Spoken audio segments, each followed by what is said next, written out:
right, example 3, it says construct a Venn diagram illustrating the following sets. To construct a Venn diagram illustrating the elements in A, B, C, and U, start by placing elements into the innermost region and working outward. Okay? So let's go ahead and draw out our universal set, which has 1, 2, 3, 4, 5, 6, 7, 8, 9, 10, and then we want to place the appropriate numbers in each set.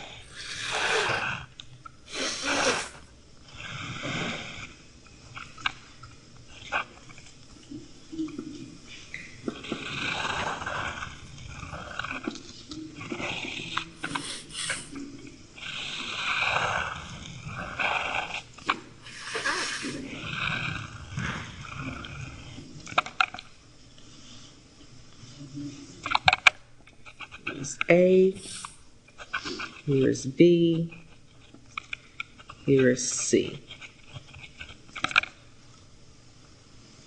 So we want to start with the innermost region. So the innermost region is where does A, B, and C, sets A, B, and C, which number is in common for those 3 sets? 10. So it's going to be placed here in the middle, in the innermost.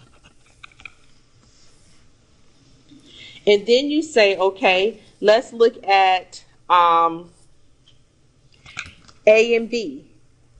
Let's look at sets A and B. What do they have in common? Just 10. So we already have that, right? Okay. What does A and C have in common? 3. So do you see the region here next to this 10? This is where we're going to put the 3. Okay. What does B and C have in common? 4 and 9. Okay.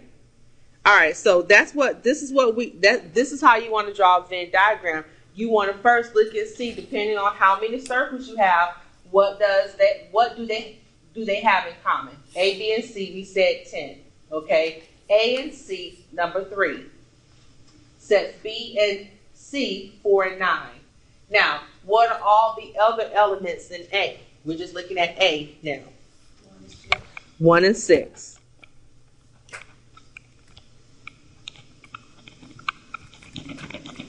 Let's put the 6 there so it doesn't look like a 16. Okay. What does B? What would be the other elements in B? 7. Okay. And then what are the other elements in C? 5 and 8. And do we have any that are not in A, B, and C? 2. Here's our Venn diagram.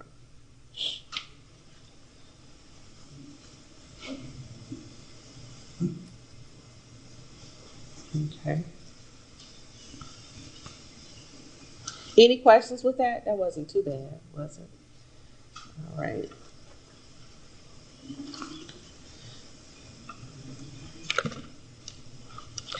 Let's look at the last 2 examples. It says if 2 specific sets represent the same regions of a general Venn diagram, then this deductively proves that the 2 sets are equal. So we're going to show by example. Okay, we're going to prove by example this particular statement. It says, example 4, use the Venn diagram below to solve this exercise. It says, which region represents A union B and complement? Well, we say prime or not. What is not in A union B? That's what this is saying. 4. Okay.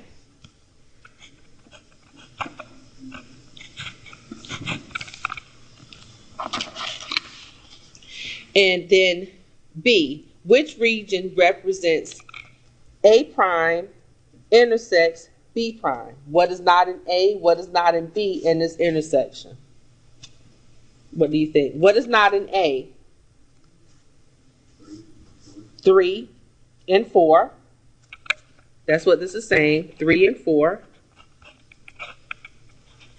What is not in B? 1 and 4. And then its intersection is of 3, 4, and 1, 4. This should be the number 4. I put the number, it should be Roman numerals. That's okay.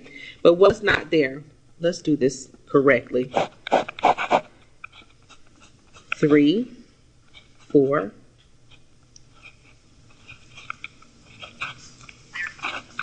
And then we have 1 and 4.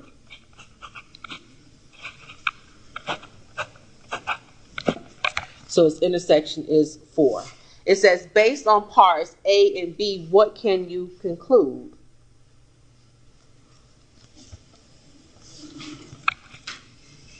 Do we see anything that we can conclude based on each of these parts here?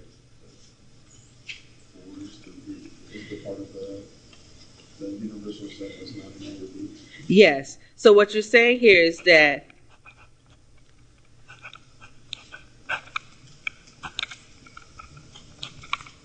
we're saying here that A union B is complement, or we can say what is not in A union B is the same as A prime intersects B prime. We're going to see this. And on the next page, we're going to talk about De Morgan's law. But whenever you have a union where it's raised to a complement, and we say what is not an A union B, you're going to get A prime intersects B prime. They're equal to each other. And you just said that we both have, what you can conclude is that both of these are not in that set. Okay, it's a universal set, but it's not in A and B.